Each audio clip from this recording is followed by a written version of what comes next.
Yang dia lihat tuh sosok si Alta, persis penampakannya kayak dia lihat pas lagi di rumahnya. Halo semuanya, selamat malam dan berjumpa dengan gua Anthony.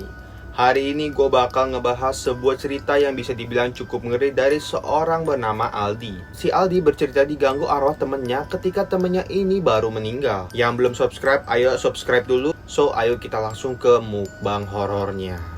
Kisah ini datang dari seorang bernama Aldi dari desa Cicadas, Bandung. Aldi ini merupakan anak dari pemilik warung di desanya. Biasanya ini, si Aldi ini suka nongkrong sama teman-temannya di daerah dekat rumahnya.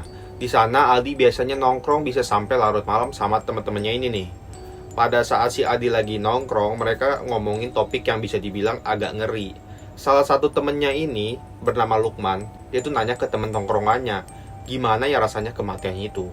Saat itu teman Aldi yang lainnya bernama Alta nyeletuk tuh, gue mah kalau mati ketabrak truk itu pasti masuk surga. Emang ngeri nih kalau ngomong yang aneh-aneh. Setelah mereka udah asik ngobrol dan mau pulang, tiba-tiba si Alta ini ngajakin foto. Aneh banget. Emang gak biasanya si Alta tuh ngajakin foto ke teman-temannya. Setelah itu mereka langsung pulang ke rumah masing-masing tuh, karena mereka udah nongkrong dari siang. Malam-malamnya si Aldi itu lagi mau pergi keluar, lewatin tempat biasa dia nongkrong sama teman-temannya. Di sana dia ngelihat ada si Alta lagi duduk sendiri, cuman posisinya tangannya tuh memeluk lutut. Gara-gara lihat si Alta lagi duduk sedih gitu sendiri, si Aldi ini langsung berhenti motor dan nanya ke si Alta, ngapain duduk sendiri? Cuma si Alta ini pas ditanya, nengok juga kagak. Tatapannya tuh kayak kosong ngarah ke depan gitu. Si Aldi ini gara-gara dicuekin, ya udah dia cabut langsung. Nah, setelah dia balik ke rumahnya, udah maghrib. Si Aldi ini dibikin shock sama pengumuman dari masjid di dekat rumahnya. Masjid ngabarin kalau temannya Alta ini meninggal dunia. Padahal Aldi ini shock banget nih, gara-gara dia kan baru lihat si Alta tadi barusan di tempat tongkrongannya. Nah, Aldi ini bergegas langsung ke rumahnya si Alta, gara-gara tuh dia nggak percaya, masa bener dia meninggal.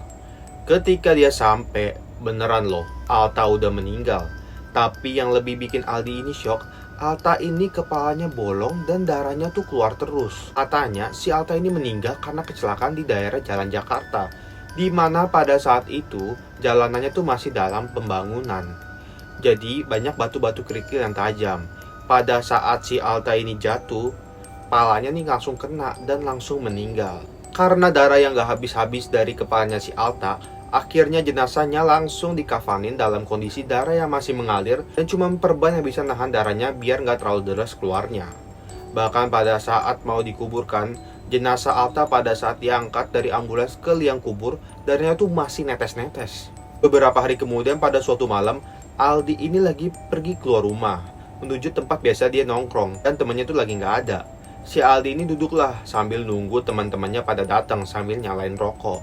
Tiba-tiba ada suara yang manggil dia dari sebelah kiri. Si Aldi ini sontak langsung nengok dong. Dan ternyata yang dilihat si Aldi itu sosok si Alta dengan muka pucat berdiri tepat di samping kirinya. Aldi yang kaget dan ketakutan langsung ngibrit balik ke rumahnya tuh. Di rumahnya si Aldi nyoba nenangin diri dan belum cerita ke orang tuanya. Dia langsung masuk ke kamar dan coba tuh buat tidur. Tapi ini kan udah tengah malam ya. Si Aldi ini tuh dengar di depan rumahnya kayak ada orang yang gedor-gedor pintu rumahnya. Si Aldi ini udah ketakutan banget, tapi dia tuh penasaran. Dia ngintip tuh dari jendela kamarnya. Bener-bener, si Aldi itu dibuat gak bisa gerak, dengan kepala yang bolong dan masih ngeluarin darah. Nah, itulah cerita Aldi yang diganggu temen tongkrongannya. Makanya pesan moralnya ada baiknya kita berkata-kata yang baik-baik aja dan jangan ngomong sembarangan. So, terima kasih yang udah nonton dan jangan lupa like dan subscribe kalau kamu suka sama cerita ini. See you di cerita mukbang horor selanjutnya ya.